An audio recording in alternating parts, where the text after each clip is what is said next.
کوئی میرے بہن بھائی یا کوئی والدین اس مسئلے کے لیے پریشان ہے کہ کوئی ان کو اچھا رشتہ نہیں ملتا، تو آپ نے کیا کرنا ہے، جو آپ کے ماں باپ ہیں یا بڑے بہن بھائی کو چاہیے کہ بچوں اور چھوٹے بہن بھائیوں کو جوان ہونے کے بعد ایسی دعا یاد کروا دیں جو میں آپ کو آخر میں بتاؤں گی، جن سے اچھے رشتے کا ملنا اور عافیت کے ساتھ زندگی کا گزرنا بہت نایاب عمل ہے۔ کہ اگر تو آپ کے والدین ہیں تو اپنے چھوٹے بہن جو بچے ہیں اپنے، تو ان کو یہ دعا یاد کروائیں۔ اور اگر دیکھیں بچہ بچی جو بھی ہے، شادی تو ہونی ہے، یہ تو ایک زندگی کا ایک اصول ہے، یا ایک لگانے کی زندگی کی ایک ڈور اس چیز سے جڑی ہے، ٹھیک ہے، تو یہ تو لازم ہے۔ تو کیا ہی اچھا ہو کہ ایک چھوٹی سی دعا اپنے بچوں کو یاد کروا دیں،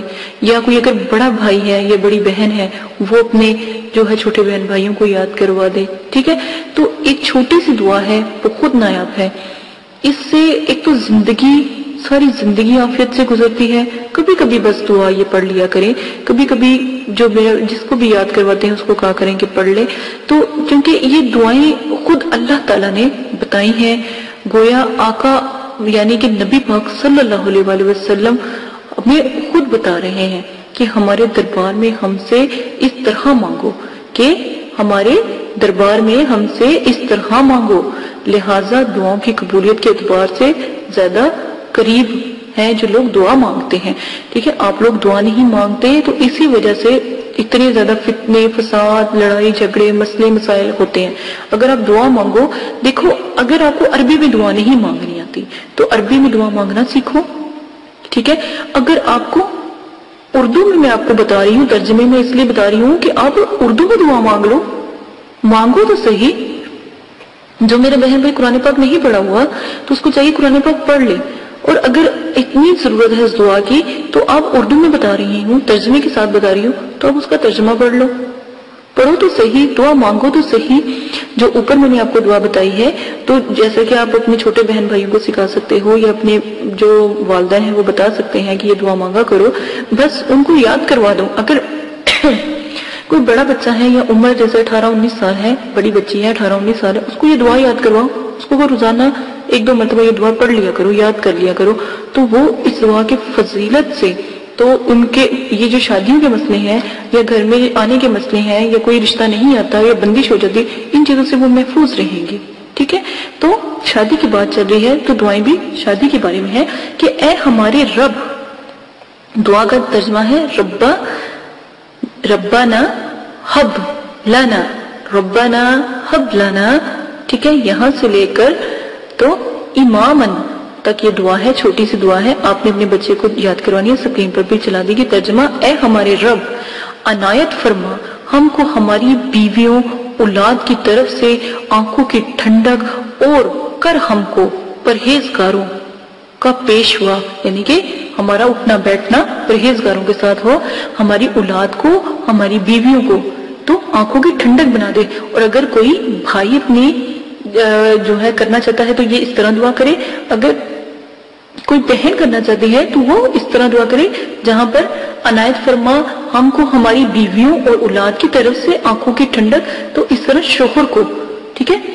عنایت فرما اے رب عنایت فرما ہم کو ہمارے شوہر اور اولاد کی طرف سے آنکھوں کی ٹھنڈک، تاکہ وہ آنکھوں کی ٹھنڈک بن جائے، اور ہم کو پرہیزگاروں کا پیشوا بنا، یعنی کہ ہمارا اٹھنا بیٹھنا پرہیزگاروں کے ساتھ کر، تاکہ آخرت میں ایک بات یاد رکھیے گا، جب انسان جیسا اختیار رویہ کرتا ہے، جیسا اخلاق اختیار کرتا ہے، جیسے لوگوں کے ساتھ اٹھنا بیٹھنا، اگر نیک لوگوں کے ساتھ اٹھنا بیٹھنا ہے تو اللہ پاک آخرت میں نیک لوگوں کے ساتھ ہی اس کا مطلب کہ اس جماعت نیک لوگوں کے ساتھ ہوگی، یعنی کہ اس کی جب قیامت کے دن اٹھایا جائے گا اس کو تو نیک لوگوں کی جماعت کے ساتھ اٹھایا جائے گا، اور اگر وہ برا ہے تو وہ برے لوگوں کی جماعت کے ساتھ اٹھایا جائے گا۔ ایک بات، جیسا آپ رویہ اختیار کرو گے، جیسا اپنی زندگی کا آپ ترتیب دو گے، جیسا آپ زندگی کو اپنے اصولوں میں بگاڑو گے، اچھا بناؤ گے، تو اسی طرح اللہ پاک آپ کو انہی رتبوں کے ساتھ اٹھائیں گے۔ تو بے شک دیکھیں زندگی بھی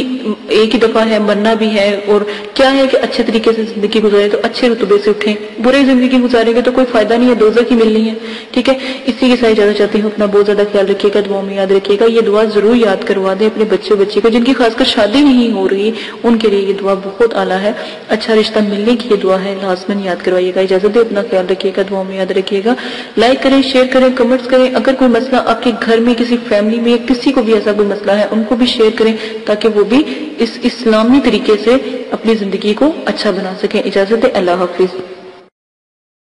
اگر اب تک آپ نے ہمارا چینل سبسکرائب نہیں کیا تو جلدی سے اپنی بہن کے چینل کو سبسکرائب کر لیں تاکہ آنے والی تمام ویڈیو بآسانی آپ کو مل سکے۔ آپ کو کوئی بھی مسئلہ ہے، جادو، جنات، عصیب، کسی بھی قسم کا مسئلہ ہے، گھر میں کسی بھی قسم کی پریشانی ہے، رشتوں کی پریشانی، رزق کی بندی، کاروباری پریشانی، کاروباری بندش، باہر جانے کا مسئلہ، باہر جانے کی بندش، یا کسی بھی قسم کا گھریلو جھگڑا، پریشانی، ایون طلاق تک کا مسئلہ ہو تو اپنی اس بہن کو یاد کریں اور چینل پہ آ کے ہمارے یا فیس بک پہ آ کے ہم سے بات کریں۔ میں انشاءاللہ آپ کی بھرپور مدد کروں گی۔ کسی بھی قسم کا جھگڑا ہے، کسی بھی قسم کی شادی کا مسئلہ ہے، بچوں کی شادی کا، پیار کا، محبت کا، کسی بھی قسم کا اپنے پیاروں کو پانے کا کسی بھی قسم کا مسئلہ ہے، اپنی اس بہن کو یاد کریں، انشاءاللہ آپ کی بھرپور مدد کی جائے گی۔ اور احادیث کو پھیلائیں، نبی پاک صلی اللہ علیہ وآلہ وسلم کی امتی ہونے کا فرض نبھائیں۔ اگر آپ کو حدیث سنتے ہیں اور اس کو آگے بھیج دیتے ہیں، اس سے ہو سکتا ہے کہ آپ کی پوری نسلیں سنور جائیں، آپ کی آل اولاد اور آنے والی نسلیں اس حدیث کا فائدہ اٹھا سکتی ہیں۔ لوگوں تک جتنی بھی میری ویڈیوز ہیں وہ پہنچائیں تاکہ ان کو حدیث سننے کا موقع ملے۔ جو میں پریشانی آپ کی حل کرنے کے وظائف بتاتی ہوں، عمل بتاتی ہوں، وہ بھی لوگوں تک پہنچیں گے اور لوگوں کی مدد ہوگی۔ اور ایک انسان کی جان بچانا یا پریشان حال ایک انسان کی پریشانی کو ختم کرنا ایسے ہے کہ جیسے پوری دنیا کی خلقت کی پریشانی کو ختم کرنے کے برابر۔ جزاک اللہ خیرہ۔